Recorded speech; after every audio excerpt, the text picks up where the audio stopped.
Hi, everyone. Welcome. I'm not Dee Quo.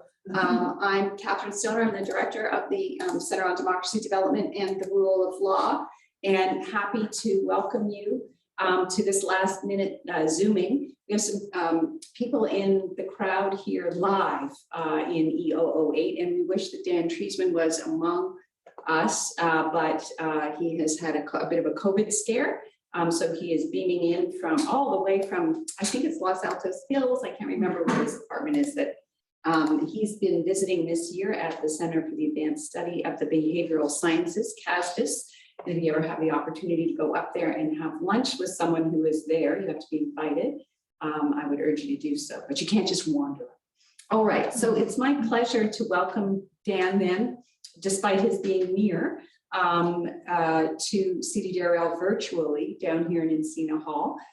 Some of you will know Dan from his rather extensive work on Russia in particular. He is usually at UCLA, and so the idea of inviting him here was he was here at CASBIS, but ironically he is on Zoom and not at UCLA, but rather very close to us. He's usually a professor of political science at the University of California, Los Angeles, and he's also a research associate at the National Bureau of Economic Research, NBER. And this year, as I mentioned, at the Center for Advanced Study in the Behavioral Sciences at CASDIS. His research has focused on Russian politics and economics, as well as comparative political economy, including analyses of democratization, politics of authoritarian states, political decentralization, and corruption. He was an editor of the American Political Science Review. He's been a Guggenheim Fellow and a visiting fellow here also at Hoover and the Institute for Human Sciences in Vienna. He's received fellowships from the German Marshall Fund and Smith Richardson. And I will say that Dan was okay, Stevie. Stevie, I want to turn your screen off. Yep, there we go. Okay. She was beaming in on me there. I guess nestling back in her normal job here. I will say Dan went to Harvard University for his PhD, and actually I was there at the same time. So, so we've known each other a very long time. He's always done super interesting work. Among his many books and notable articles is The Return, Russia's Journey from Gorbachev to Medvedev in 2011, which won a Financial Times Best Political Books of 2011. He's the editor of a book that I actually use in my class now on Russia called The New Autocracy, Information, Politics, and Policy in Putin's Russia from Brookings in 2018. And he's going to talk to us today about a super interesting new book written with Sergei Guriev, who is a Russian economist who was the lead economist at the European Bank for Reconstruction and Development until about 2 years ago, and is a professor of economics at CPO and former rector of the Higher School for Economics. The New School for Economics in, in Moscow. So the book is called Spin Dictators, The Changing Face of Tyranny in the 21st Century, out of Princeton University Press just this year. And it was just recently brilliantly reviewed in The Economist. So Dan, thank you so much for joining us, even virtually, and we look forward to welcoming you down the hill sometime. Thanks, Catherine. Thanks very much. Thanks for the invitation to present here, and thank you all for coming. So the work, as Catherine mentioned, the work I'm going to talk about is joint with Sergei Guriev from Sciences Po in Paris. And it really started from an observation that we made about 10 years ago about how the different types of dictators seem to be changing during that period, during the past few decades.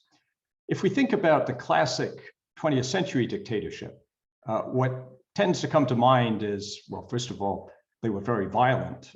They used a lot of violent repression, killed millions of people, put thousands, hundreds of thousands or millions of people in concentration camps often. And they very often imposed an official ideology. So if we think about Stalin, Hitler, Mao, they fit that description perfectly. Millions killed, millions imprisoned, an official ideology that everybody had to embrace. Even if we think about some of the other dictators of the 20th century who perhaps were less ideological, they didn't impose an official ideology, Pinochet, Videla from Argentina, Idi Amin, they were also very violent. Thousands, if not more, killed on their watch. But if we look at some leaders in non-democratic countries over the last few decades, many of them look a bit different. First of all, they often wear expensive suits rather than military uniforms. And so here we see Lee Kuan Yew from Singapore, Alberto Fujimori of Peru, Hugo Chavez from Venezuela, Vladimir Putin from Russia, and Viktor Orbán from Hungary. Now, these guys managed to achieve, we would argue, a similar concentration of power. They eliminate checks and balances, but they managed to do so with much less overt violent repression. They don't impose an official ideology, although they often share a kind of anti-Western resentment. They imitate democracy.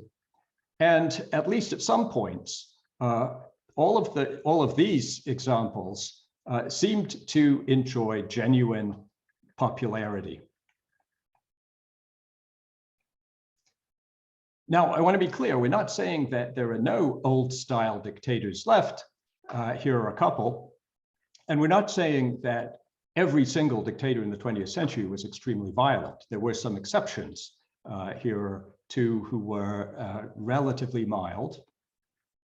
But we do believe that the balance has shifted from what Sergei and I in the book that Catherine mentioned just out, from what we call fear dictators to what we call spin dictators. And the central idea of spin dictatorship is that instead of scaring people into obedience, instead of terrorizing the population, the dictator manipulates information to project an image of competent leadership. Now, the book is aimed at a more general audience, but it's based on some academic articles. So here are a few of those. So just to go through how exactly does what we call fear dictatorship differ from spin dictatorship. First of all, fear dictators, as I said, they rule through violent repression, they rule by intimidation. And it's not just that they're violent, they publicize their brutality because the goal is to scare the population, to intimidate people into obedience. They tend to use comprehensive censorship. And again, that censorship is public. They want people to know that they are doing the censorship. Spin dictatorships, on the other hand, spin dictators rule by deception. There's relatively little violent repression. And when they do use violence, they conceal it, camouflage it to preserve their image as supposedly democratic, competent leaders. They allow some opposition media, so it's not comprehensive censorship. And when they do censor, they try to do so covertly so that people don't realize that censorship exists. They even censor that they're censoring. Fear dictators, again, they sometimes impose official ideology. They use a kind of heavy-handed, intimidating propaganda, sometimes accompanied by loyalty rituals. They deride liberal democracy, and they tend to close the borders against, well, limiting foreign travel, limiting the flow of information across borders. Spin dictators have no official ideology. They use a more subtle kind of propaganda aimed at projecting this image of competence on the part of the leader. They imitate democracy, but in fact manipulate the elections that they hold so that they are sure to win. And they're much more integrated into the outside world. They open the borders to flows of people and information. So I've already made the claim that the balance has been shifting in the last few decades from fear dictatorship to spin dictatorship. How do we know that? Well, to try and measure this, we used a variety of data and we came up with some simple empirical rules of thumb. So we focus first of all on non-democracies using the commonly used polity scale. And then spin dictators, our rules of thumb, distinguish between regimes that have relatively low levels of violence. So we use a threshold of 10 state political killings each year on average, and 1,000 political prisoners. And those regimes that had fewer than 10 state political killings, 1,000 political prisoners are on the spin side. On the fear side, those that are more violent. In addition, we also looked at data on the media and censorship. And so spin dictators have at least some opposition media, and they also hold national elections in which at least one opposition party can run. So operationalizing in this way, we went to various data, and I'll talk more about that a bit later, and came up with our estimate of the proportion of spin dictators and the proportion of fear dictators in successive cohorts of non-democratic leaders who came to power in different decades. And so here's what it looks like. Clearly the percentage of dictators who are fear dictators by our definition was very high. Fear dictators dominated in the cohorts from the end of World War II through the 1980s. But then after the 1980s and the 1990s and the 2000s, spin dictators become much more prevalent. So let me, at this point, offer a little evidence and some illustrations to try and convince you that there really has been this significant change in the dominant model of dictatorship. So I said that fear dictators use a lot of violent repression, spin dictators much less. If spin dictatorship is spreading, we should see a decrease in repression in dictatorships. So to try and measure this, to test this, Sergei and I created what we call the authoritarian control techniques dataset. So we looked at all leaders in non-democracies who lasted for 5 years at least, from 1946 to 2015. And for each of these, we first of all tried to estimate the number of state killings per year. That is, killings by state agents for political reasons, including things like assassinations, killing of unarmed protesters, executions, and so on. We don't include their deaths in two-sided violence. We also came up with our best estimate of the number of political prisoners held in the most repressive year under each dictator. And we looked for allegations of the use of torture against political prisoners. The sources we used were various, almost 1,000 sources in all.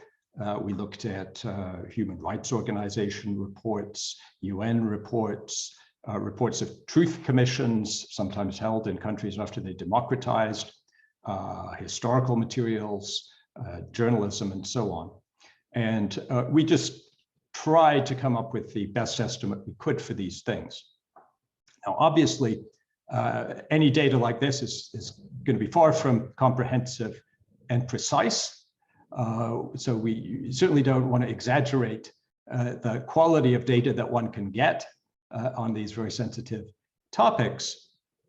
But we think, nevertheless, that the data are so we wouldn't make very fine-grained distinctions based on these, but we think they're reasonably good for distinguishing differences in orders of magnitude. So somebody who kills 10,000 people a year, somebody who kills 1,000 people a year, 100 people a year, 10.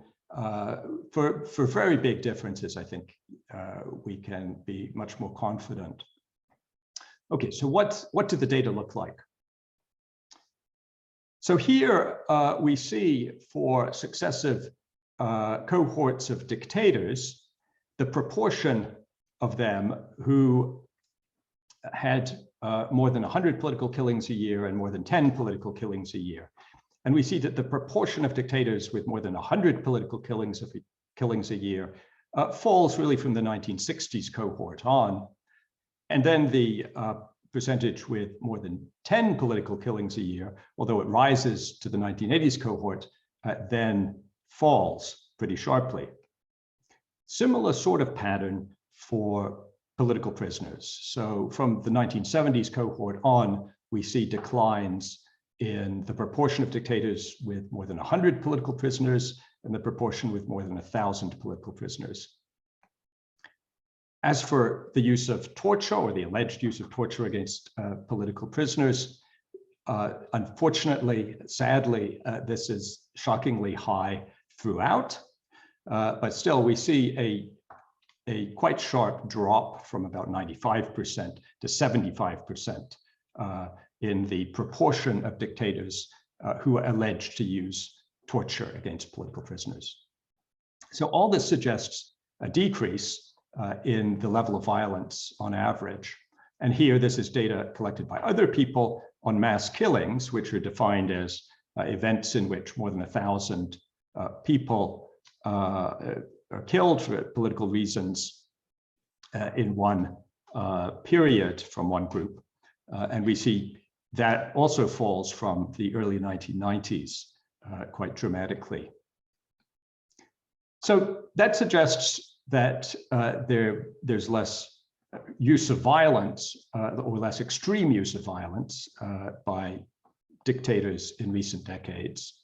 I also said that as opposed to fear dictators who try to publicize their brutality, publicize their violence in order to scare the population, spin dictators try to conceal violence when they use it. Here we don't have systematic data, but let me show you some examples. So do recent dictators publicize violent repression less than their predecessors? A few cases. So someone like Rafael Trujillo from the Dominican Republic, for instance, is said to have had one of his executed rebel opponents carried in a chair through the region the rebel was from, and local people were forced to dance around the corpse. Francisco Franco of Spain even invented a special sentence for people whose execution he really wanted to publicize. It was called garrot y prensa, strangulation with press coverage. This wonderful human being hung the decapitated heads of opponents on branches of trees. And Muammar Gaddafi made fun of dictators who tried to conceal their violence, who had their political enemies run over by cars or poisoned. Gaddafi says, quote, "We do not do that. He whom we have executed on television," which is just a wonderful statement of the thinking of fear dictators. It could be the motto of fear dictators. He whom we have executed on television. They want people to know. What about spin dictators? Well, Putin has, in the last few years, reverted from spin dictatorship to fear dictatorship. He's become much more overtly violent. But for most of his time in power, he was a pretty innovative spin dictator. So when a major journalist was murdered in 2006, and various people accused the Kremlin of being behind it in some way, Putin says, "I don't know who has carried out this crime, But whoever they were and whatever their motives, they are criminals. They must be found, brought to justice, and punished. So nothing to do with me. And when an opposition leader, Boris Nemtsov, was murdered right outside the Kremlin in 2015, again, Putin is shocked and insists that the killers need to be brought to justice. So how do spin dictators manage with less violent repression? Well, they have various tricks. So one of these tricks is, rather than putting somebody in jail, putting a political prisoner in a labor camp for decades, they arrest people for short spells. It's more the model of revolving door detentions, which can be very effective. So this guy here, Ilya Yashin, opposition activist, he ran for mayor of Moscow, and he was arrested 5 times in a row for short terms. Okay, so it's, if you want to present the opposition holding demonstrations, you can do so, or you can make it difficult for them by arresting the leaders for 10 days at a time, right before they plan a demonstration. Another trick is to prosecute political opponents for ostensibly non-political crimes. So here's a Kurdish politician that Erdogan in Turkey had arrested for allegedly using a fake health certificate to avoid military service. So nothing to do with his opposition politics.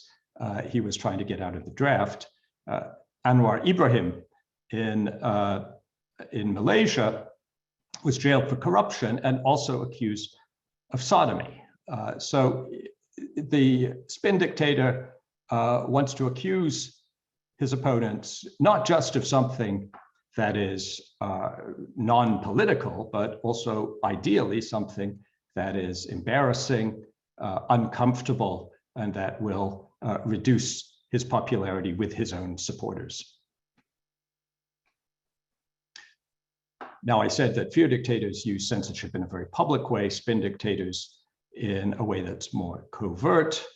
So we see, on the one hand, classic case is the Nazi Germany, Hitler Youth having book burnings. In a spin dictatorship like that under Alberto Fujimori in the 90s in Peru, things were done differently. So here we see Fujimori's security chief, Vladimir Montesinos, giving piles of cash to a media executive in order to secure good coverage of the regime. And in fact, it was the leaking and publication of this video and other videos revealing censorship, this indirect co-optation of the media, that in large part caused the fall of the Fujimori regime in 2000. Fear dictators often use official ideology, spin dictators don't. So we collected data on official ideologies in authoritarian regimes around the world since 1946. And we see that there's a big drop in, really with the end of communism in 1991, 1989 to 1991, there's a big fall in the frequency of official ideologies. Other ideologies, Islamism and others, did not increase to change the general pattern. There's a big drop from about 40% to about 20% of dictatorships. Now, I said that fear dictators deride liberal democracy, spin dictators imitate democracy but manipulate elections. So if we look at the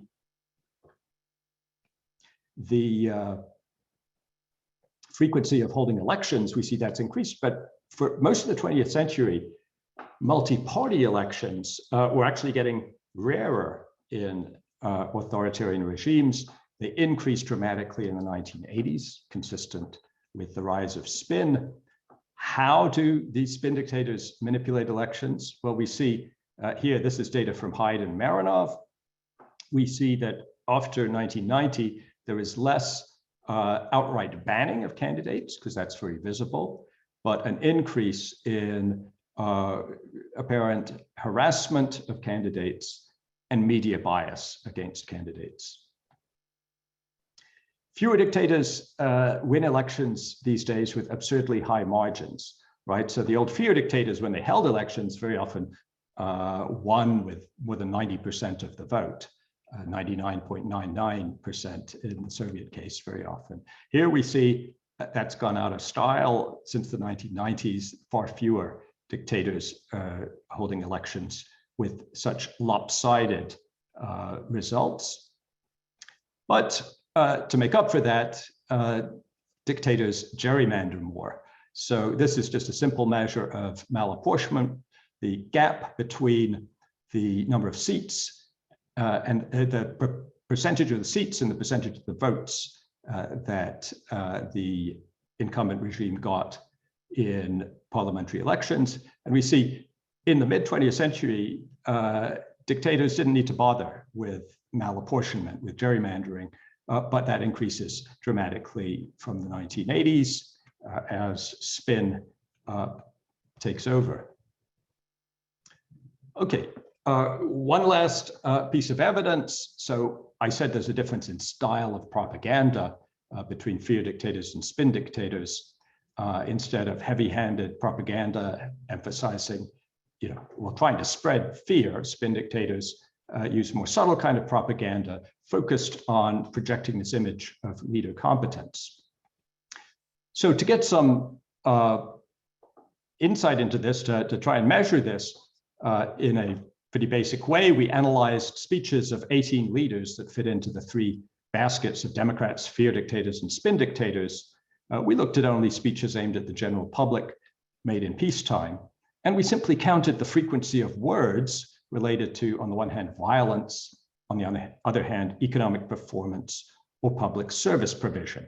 The hypothesis, obviously, was that there'd be more violence in the rhetoric of the fear dictators, more talk about economic performance and public service provision among the spin dictators. And so what did we find? Well, so we can plot the proportion of words associated with violence against the proportion of words associated with economic performance or public services in these sets of speeches by the different types of dictators. Here is where the fear dictators came out. So relatively high level of words associated with violence, but quite low on economic performance, public services.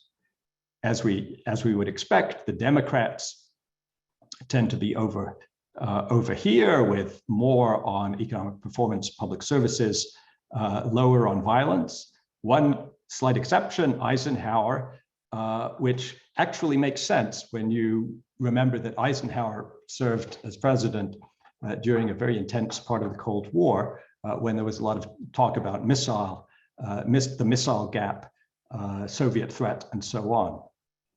But the real question is where the spin dictators would fall. Our hypothesis is that they would blend in with the Democrats rather than the fear dictators. And that's what actually happened.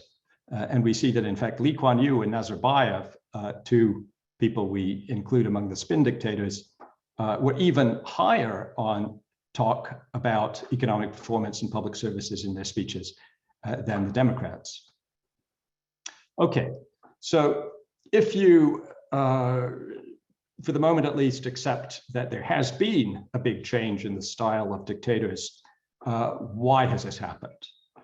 In the book, we make an argument that it has to do with the combination of modernization and globalization. As societies become more educated, as people move from working in industry to working in the knowledge economy, as values change, and as societies get more linked up into international society, as the media globalizes, all these things make it harder to control an authoritarian state through terror, and more economically costly to try to do so.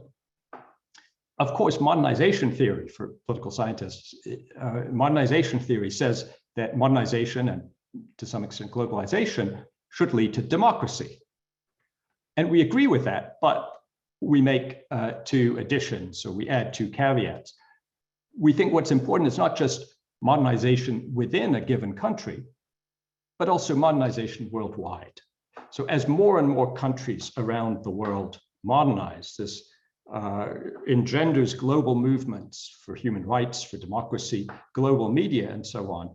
And these create pressures for change, not only in countries that have a high level of internal modernization, but even for some that are relatively less developed. That's the first point. And the second point, the most relevant for this, is that dictators, we think, can delay the transition to democracy in the face of modernization and globalization by adopting the spin techniques. Modern societies are hard to control through terror, but manipulation can work, at least for a while. Okay, other possible causes. Some people look at the evidence we present and say, no, it's not that there's this new model, it's just that dictators have found new tools, new technologies of surveillance and repression, which are more effective, and that allows them to use less violence. And there's definitely something to that. But the fact that there are these new, more efficient technologies of surveillance and repression doesn't explain why dictators would pretend to be democratic and hide their violence and censorship.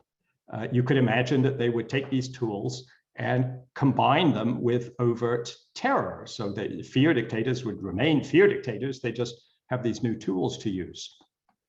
And in fact, we do see that in some countries. So China under Xi Jinping, we see as a high-tech fear dictatorship. So there's spreading anxiety, spreading terror is certainly part of the Chinese model still. This violent repression is used, and used pretty openly in Xinjiang, Tibet, and Hong Kong. And we see the use of forced confessions on television for political oppositionists or dissidents, the purpose of which is clearly to spread fear throughout the population. So we think it's possible that China was moving towards a strategy of spin under previous leaders, especially Jiang and then Hu. But under Xi Jinping, it seems clearly to be on a track towards fear and more fear, just with high technology tools. Okay, if we're right about what's driving the shift from fear to spin, what should we see in the future? Well, if modernization and globalization continue, then the pressure on fear dictators to adopt spin and on spin dictators to democratize should increase. However, if modernization stalls and globalization reverses, some people think this is happening already, then those pressures will be a lot weaker. Now, when spin dictatorship fails, and this can happen because society continues to modernize and just becomes too modern to manage even with more sophisticated techniques, or it can happen because of economic crisis. When spin dictatorship fails, dictators sometimes revert to the old strategy of fear. We've seen this in Venezuela with the change from Chavez to Maduro, in Turkey with the early Erdogan, who used a lot of spin, to the Erdogan after the 2016 attempted coup, who became much more repressive, and Russia, Putin. We see also in recent years, Putin going back to fear. But that's hard. Controlling modern globalized societies with violent repression is difficult, and it tends to undermine the economy. The economies of Venezuela, Turkey, and Russia are all in serious trouble. We think that reverting to fear at such moments is unlikely to work for very long. What should Western democracies do in response to this more kind of less obvious type of dictatorship? Well, in the book, we argue for what we call adversarial engagement. We don't think that the West can completely decouple from authoritarian states around the world.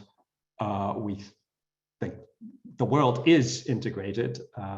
Pathogens, environmental threats, technologies are going to continue to cross borders. So we can't completely back out, nor should we necessarily want to. So we should stay engaged, but we need to do it better. We need to monitor international connections better counterintelligence, cybersecurity, financial monitoring. We should welcome modernization, even in our adversaries like China. It's still the best hope for transformation.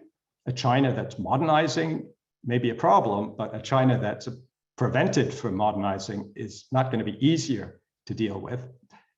We need to reform at home, increase our resilience, deal with problems in our democracy. We need to defend and reform international institutions, which spin dictators often manipulate and exploit to weaken the West. And we need to support democracy, but we need to do that democratically.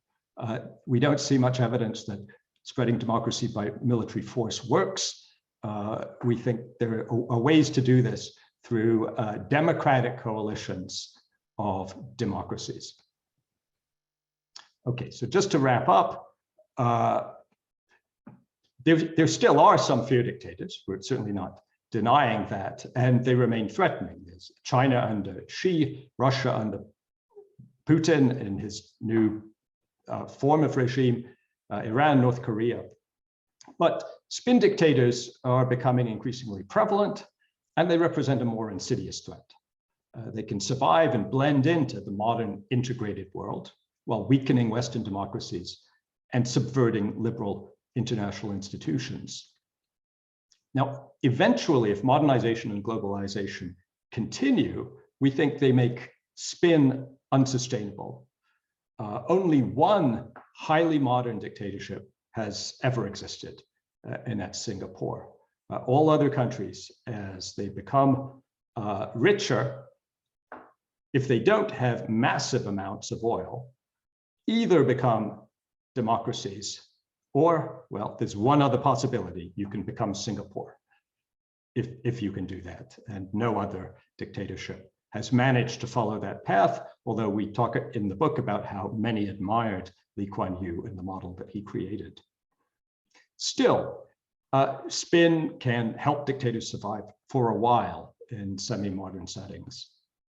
When spin fails, as I said, dictators often try to hang on by reverting to old-style fear and repression, but that's not so easy to do in a modern society, and it comes at the cost of severe economic problems.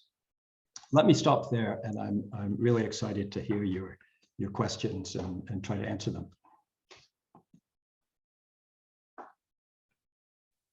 Yes.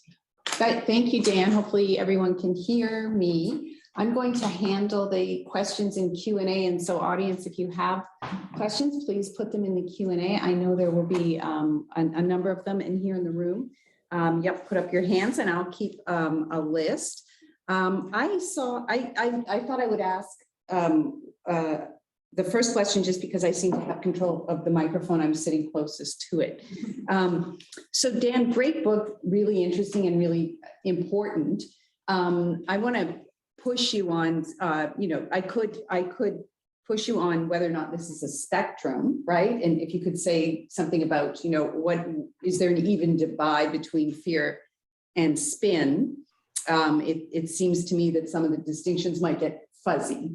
And then a second sort of sub question, you said that there are some that move from spin to fear. And that it is global modernized. Is it the pressure of global modernization that they begin to move? It's not obvious to me why Putin became less spin and more fear, especially over the last 10 years, and then even more acutely over the last, I'd say 3 or 4, and then over the last 2 or 3 months, he's a fear dictator and not really so much a spin dictator. So what has pushed that? Because there hasn't been a radical deglobalization or demodernization within Russia. Why did that happen so so quickly. And one could say the same of Xi. If anything, China has become more, modern. So is it fear of the tipping point toward a more open system, or what actually really causes that? Okay, thanks, Catherine. So first on, are there really these two types, or is it a spectrum?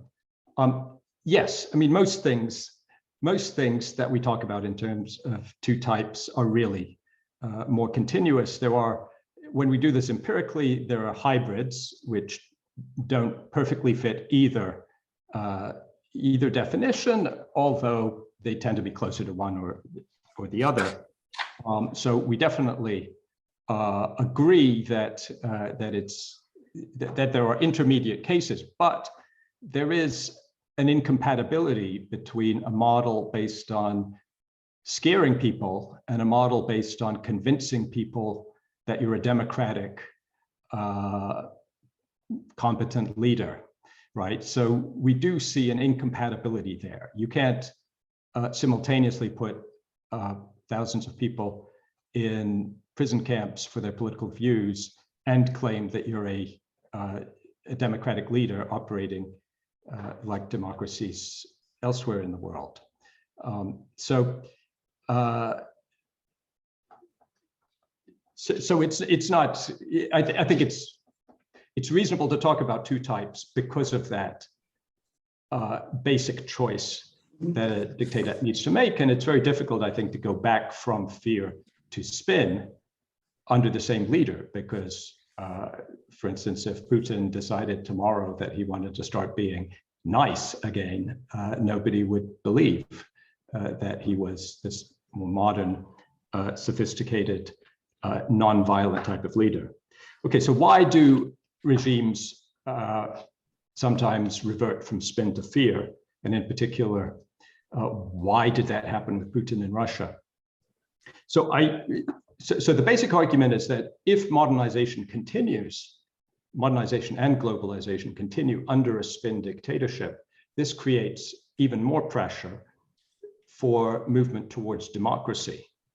And it's in the face of those pressures often that the dictator pushes back and reverts to more harsh, overtly violent methods. And I think that's a big part of what happened in Russia.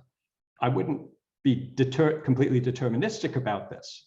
I think Putin had choices about how he would respond, but we did see very significant modernization continuing even after Putin came back in 2012, and I would say tried to freeze modernization.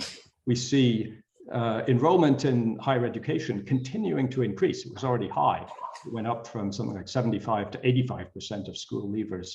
We see dramatic spread of internet access in precisely those years, from about 2012 to the present. We see the real takeover of YouTube.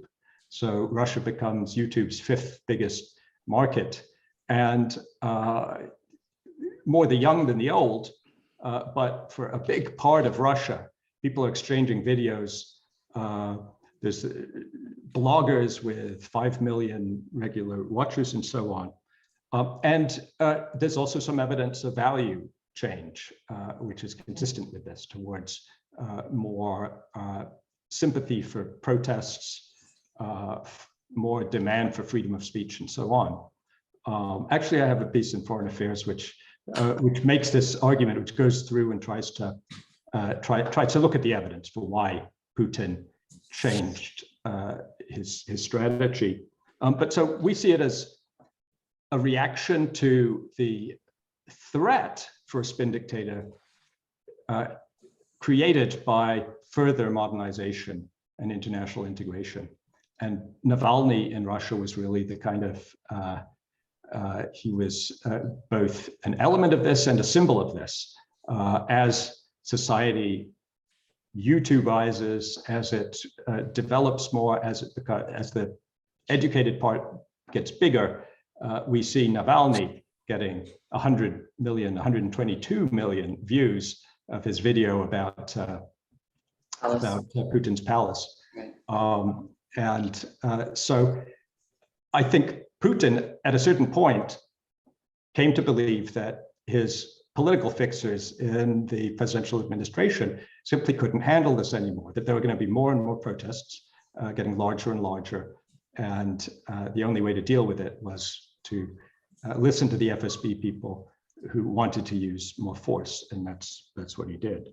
Another reason why regimes can regress is severe economic problems. If they feel that the economic crisis is mobilizing people in a way that can't be quickly controlled by sophisticated propaganda or these other techniques, then dictators can simply reach for the guns, turn it over to the police, and give up on the spin strategy. Right. Interesting. Yeah. Okay, thank you very much. Really interesting. All right, so I have in the room, I have Aita, Marissa, and Aisha in that order. Hans, Eric. Okay, and then I know online too. Go ahead. Aita, introduce yourself too. Hi, my name is Aytu. I'm a postdoc at CDDR this year. I wonder how are these spin dictators able to project themselves as competent managers, and whether you see there is a relationship of this with globalization, because like the more global the economy is, the more like a nationalistic leader you need, a populist leader you need to protect the society from global economy, from the bad things in the global economy. So when you think about the emergence of spin dictators in that context, why would globalization lead to democratization then? Further globalization would lead to democratization. I'm still not convinced about that, especially after you gave this talk about like Russia, like the answer you gave about Russia. It feels like further globalization or further modernization led to transformation of the spin dictatorship to a fear dictatorship rather than the other way around. Okay, so how do they project this image of competence? Well, of course, first of all, it helps if they actually are competent. It helps if, out of luck, they get good economic performance, say. That's easier to spin. But the real challenge comes in when they have less good economic performance. And then very often, the strategy is not to deny that economic performance is not good, but to redirect blame.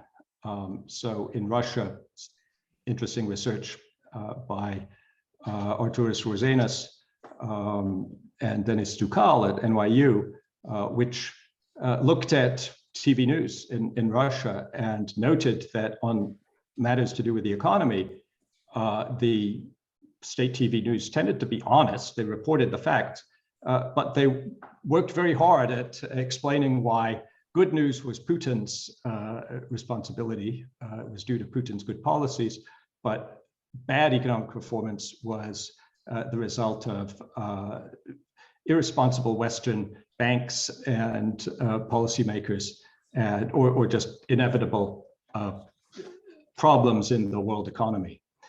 So there's a lot of redirecting blame. There's a lot of attacking the idea that there's a better alternative. There's a lot of reshaping the narrative and simply diverting attention.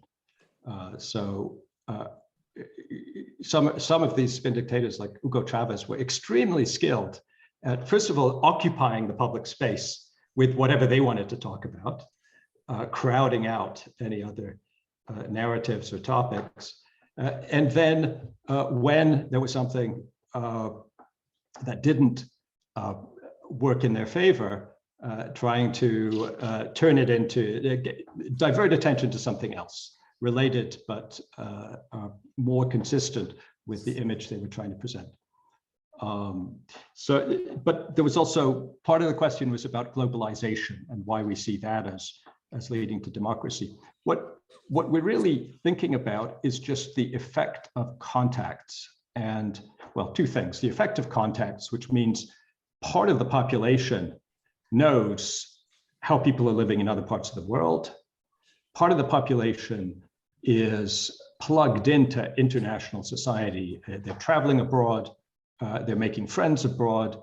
They're aware of international institutions, of international businesses. all of this makes it harder to convince your public that you're doing a great job if you're not. And all of it is necessary in order to have a cutting edge, information-rich economy these days. Part of the impact of globalization then is through just the effect it has on individuals within the society, but part is the emergence of international, well, institutions, but also international NGOs.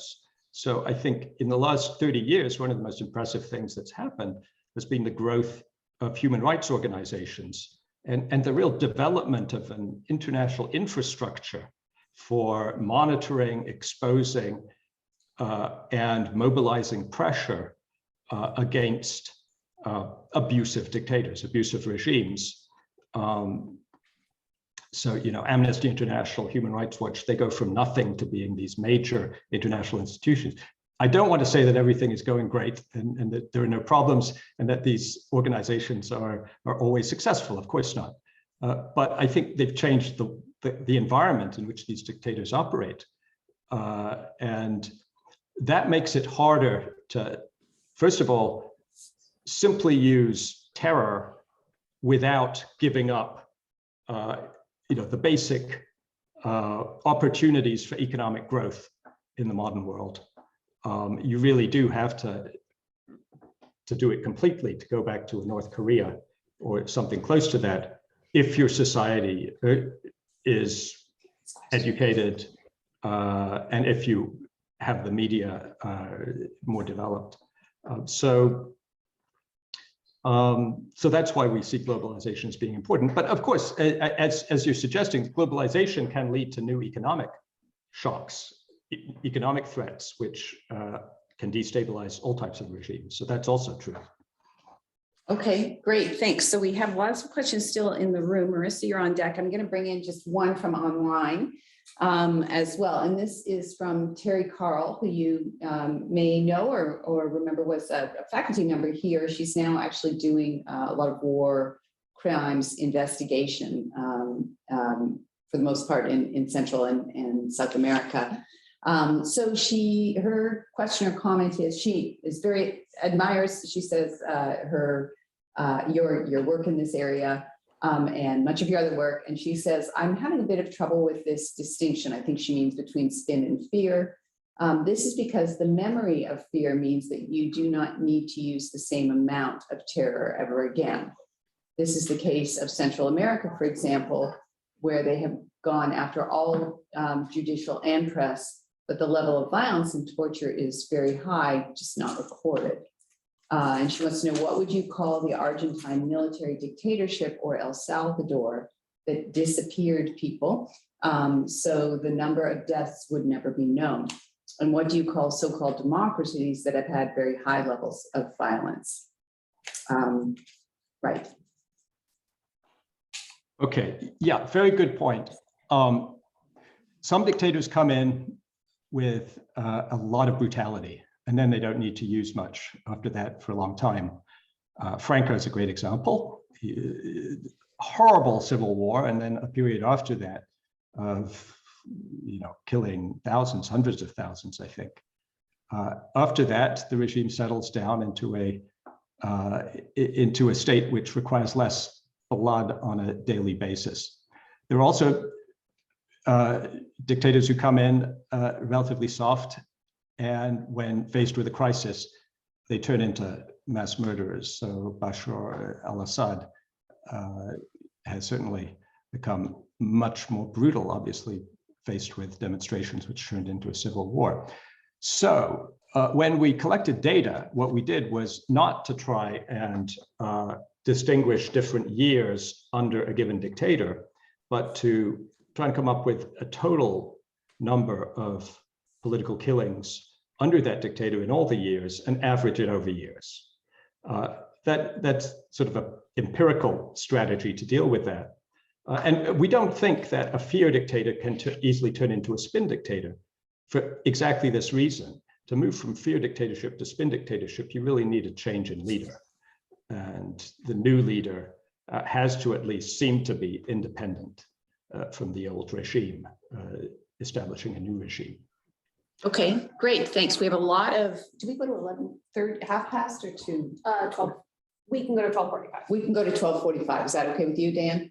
Of course, or I guess longer. You're locked away in your apartment. Yeah. Can't go anywhere. Happy to get out by Zoom. Okay, Marissa, you're up next. Hi, I'm Marissa, and I'm a visiting scholar, Marissa Kellum, and I'm a visiting scholar here at CDDRL this year and next.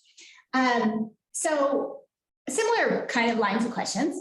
Could it be that this period of spin dictators is unique to a certain period of time post, like there was a sharp decline. It wasn't like modernization changed rapidly from 70s to 80s. So could it be post-Cold War period up until the spread of the internet?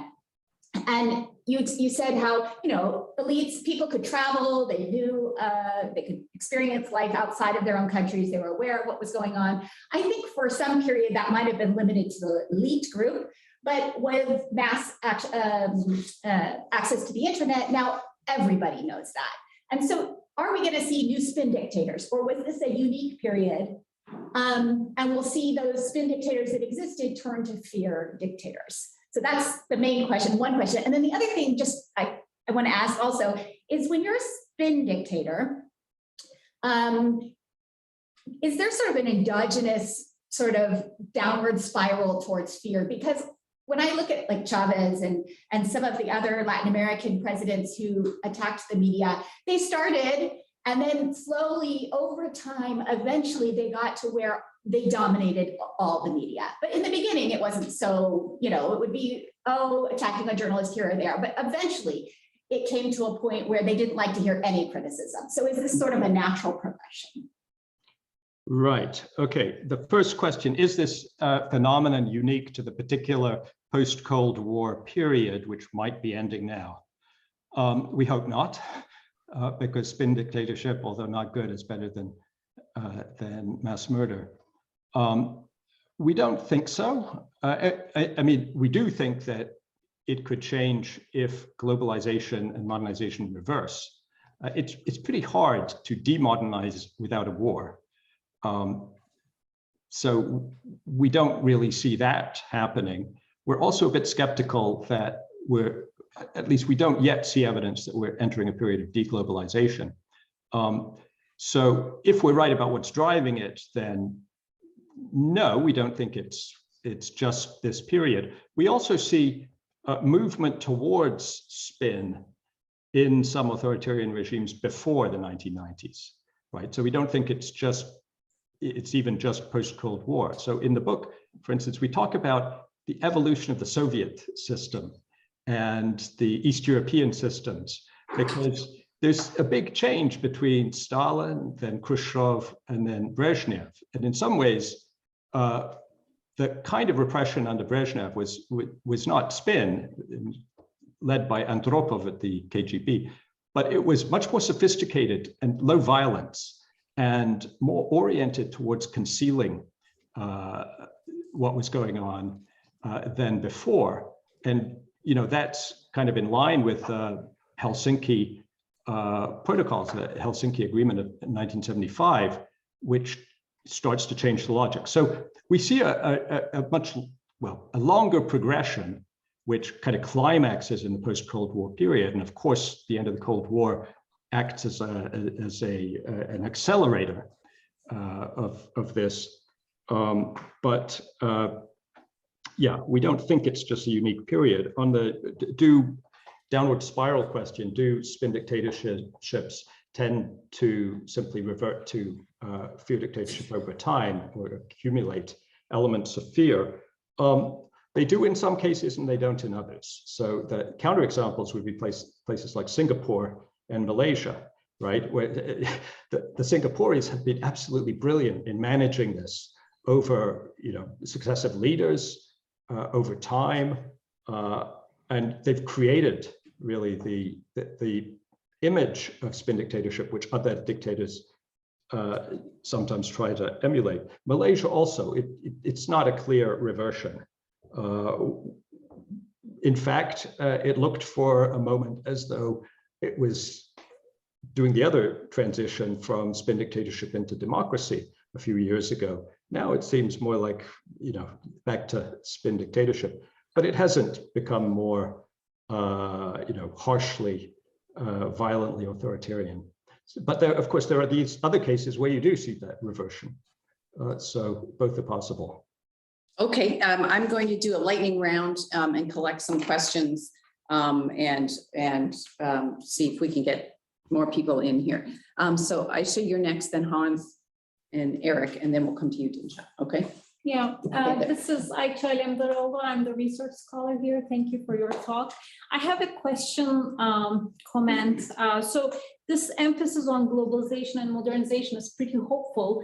But my feeling is that actually globalization is driving, I mean, in line with Aytu's comment, Aytu's comment, driving some of this sort of autocratic regimes. And one of the things there for me, you emphasize like the lack of ideology or the, like lack of Islamist, Marxist type of strong ideology there. But we see like a very strong another type of ideology, maybe it's like categorized under other ideologies, which is nationalism, which we see across the board, which is very much driven by inequalities that are embedded in the globalization as well as modernization processes. So rather than, hoping something out of, again, from modernization and globalization, I feel like we need to talk about what type of modernization, what type of globalization, not only within these countries, but also like in the global world in terms of power dynamics between, the West and the East. I mean, going along with your presentation, like how the West deals with the East can be, one way of thinking about that, equality, justice. So my concern is really first, like not thinking about nationalism as a, ideology that's really powerful in many of these cases that you talk about, and one more comment about the Really fast, because we have to get. Okay, I'll just stop there. Okay. So don't answer that. So nationalism is ideology in some cases, right? And there are attitudes that are driving it. But one more thing, which, one sec. yeah, okay. I think Turkey example is not a good one in terms of like short-term revolving door imprisonment you mentioned. I mean, Turkey is like really imprisoning these dissident, like leaders of opposition for many years in the prison. Perhaps it is more in line with the fear dictators or Erdogan, right? Too. Yeah, so it may be the spectrum. Yeah. Okay. Next, Hans, and then Eric. Great, thank you. My name is Hans. I'm a postdoc at CDRL, and I have two quick questions. The first one is on your, I think you call it authoritarian control techniques data set. And so, first of all, I think like very impressive like data collection and really interesting. And you should like inverted U-shaped relationships for a bunch of measures. So for example, I wrote down for allegations of torture and some other kind of like measures of like, the perceptions of like what the regime is doing. And I was wondering if there's some sort of like opposite of a recency bias in the data collection, whereby like for the very old dictators, we don't really have good sources to actually establish that there is like, say, allegations of torture or something. For like, the 90s or something, we have the growth of like human rights organizations that you mentioned earlier. So like there's actually really good data, and for like the more recent dictators, they might still be in office and like might concealing this information. So I'm like wondering whether just like the data quality can explain some of these patterns. And then my other question is kind of on what do we make of this like kind of like development? What are the consequences? And I think one outcome that I'm really interested in is how do these two kind of like ideal types of dictators map onto authoritarian stability? Like, is it just two kind of like different sets of institutions or like strategies that yield kind of like the same outcome regarding authoritarian stability, or is like one of them better than the other? Okay, we got to stop there. And just to add on a quick addendum to that, Dan, on the Q&A, someone is asking how this is different from competitive authoritarianism, for example, or is that a subset? I bet that you can back that out of the air quickly. Eric, and then we'll come back to you, Dan. Eric Johnson, I'm at the law school in CDDRL. Thank you for acknowledging that modernization theory isn't dead, as many would argue. There are elements of it that still exist. But on your hypothesis that modernization and globalization will make spin unsustainable, first of all, I'd like to take two countries, Singapore and China. Singapore, I think Singapore is misclassified by most of you political scientists as a dictatorship. I think it should be ranked as something partly free. And you may not agree with that, but it's not clear to me that it's not sustainable in Singapore. I think spin is definitely sustainable in Singapore. China, to me, presents a different case. It's hard to classify as fear or spin. There's certainly a small population that is fear-based, but basically Chinese are living as they wish. And I would hypothesize that as long as economic growth continues in China, we won't see the end of history in that respect. Okay. Back to you, Dan. I'm on. Okay, let me try and work through these as fast as I can. First question was about, and correct me if I mischaracterize the question, but globalization. Okay, there was a sense that globalization is actually leading to more fear dictatorship rather than, as we suggested, leading to more spin dictatorship. I don't really see the evidence for that, because since the 1990s, we saw, well, 1990s to the 2000s, we saw a very big increase in globalization, really from the 80s to the 2000s. And we saw in our data a very big drop in the prevalence of violent dictatorship. So just the evidence that we see in the data is more consistent with the message that I presented of simultaneous globalization and move from more overtly violent dictatorship to less overtly violent dictatorship. Now, what's happened in the last 10 years that may be more complicated. We don't have data going beyond 2015, but we don't see that in those years up until 2015. There's also a point about nationalism being powerful, and yes, totally agree, and that it's an ideology. Well, to some extent, maybe it's an ideology. What we were really talking about was official ideologies, which are imposed on the public and which everybody has to demonstrate agreement with, which motivate loyalty rituals, and really become a tool by which a fear dictator checks on who's complying, who's not complying, and so on. So it's a bit different from just sort of the broader, the ideology in a broader sense. And I think ideologies like nationalism can be consistent. They can exist in fear dictatorships. They can certainly exist in spin dictatorships, and they can also exist in democracies. The second question, what I have written down is how do these distinctions relate to authoritarian stability? Are spin dictatorships or fear dictatorships more stable?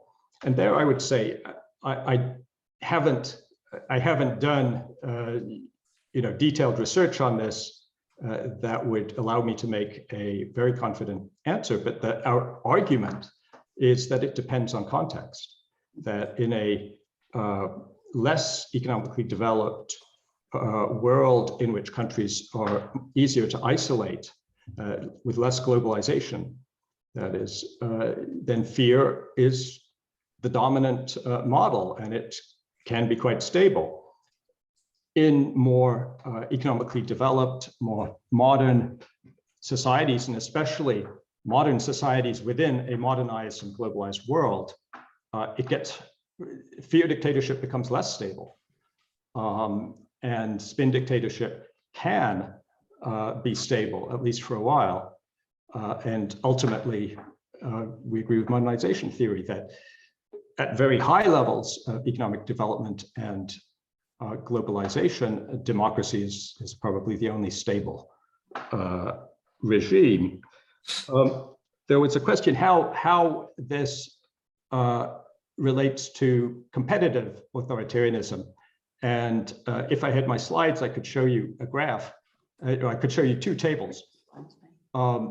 maybe it's not necessary. I can just tell you what they show. In fact, there's not much. There's a very weak overlap between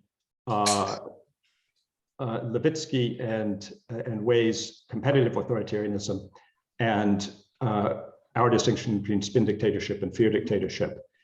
So about 1/3 of the regimes we classify as spin dictatorships are competitive authoritarian. About 1/3 of regimes they classify as competitive authoritarian are spin dictatorships. And why is that? Well, because you can be a competitive authoritarian regime, but with a very high level of violence and fear.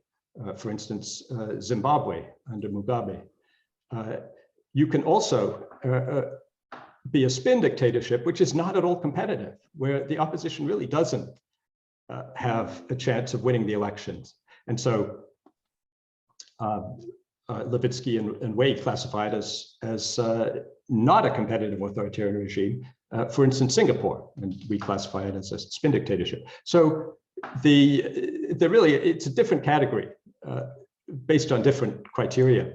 Same goes for the Getty's et al. Classification of authoritarian regimes into single party, military, monarchy, and personalist. Spin dictatorships occur across the whole range, across the whole gamut. And they're fairly evenly distributed across the different types. They're more common in personalist dictatorships, but they also exist in all the other types. And one-party regimes are sometimes basically spin dictatorships. Okay, then the final question was, or comment was that spin seems to be sustainable in Singapore. And yes, it has been, it has survived for a very long time, but nowhere else. So what does that tell us? That either that the Singaporeans are extremely sophisticated and competent in operating this model, or you know, how do you explain the fact that no other spin dictatorships have lasted that long? But I don't disagree. It may be sustainable in Singapore. Lee Kuan Yew didn't think so. He writes in his memoirs, and those were published in the early 2000s, that he thought the regime, the system that he'd created wouldn't last longer than another generation, maybe because you couldn't operate a highly modern, globally integrated economy without giving people more political freedoms, essentially. There's a quote in his memoirs where he says that. China, yes, we struggled a lot with the question, is China really a fear dictatorship or a spin dictatorship? China specialists mostly told us that they thought it was a spin dictatorship. Non-China specialists pointed to Xinjiang, Hong Kong, Tibet, just the level of public, of visible violence in how those dissident communities were repressed, along with things like, you know, the violent repression of Falun Gong, the forced confessions on TV. It seems to us that there was a change, that under who it was perhaps moving towards spin dictatorship, that a certain amount of investigative reporting was permitted in the media. And it's definitely true that there's some more sophisticated propaganda on the internet, on TV in China, along with some pretty old-fashioned propaganda that survives. So we think that it's a fear dictatorship with modern tools under Xi Jinping, but you know, it's a country which is very difficult for anybody to classify, right, in almost any dimension, and it's a moving target. So that's the spectrum, rather the continuum. Well, no, I mean, I would say at this point it's a fear dictatorship that uses sophisticated surveillance tools and tools of repression. That's definitely where I come out right now. It could change, and I recognize that some people will disagree with me, but I still would make that argument. Okay, so fear with Chinese characteristics. All right, well, Dan, thank you so much. It's 12:45, it's 12:46 already. Thanks everyone in the room for your excellent questions. Sorry, Dinshed, we didn't get to you. We will invite you down the hill to one of our informal gatherings so we can drill him some more on this, and we'll all run, not walk, to Stanford Bookstore and get Spin Dictators. Thanks, everybody. Again, and thanks. Thank you so much. Great comments and questions.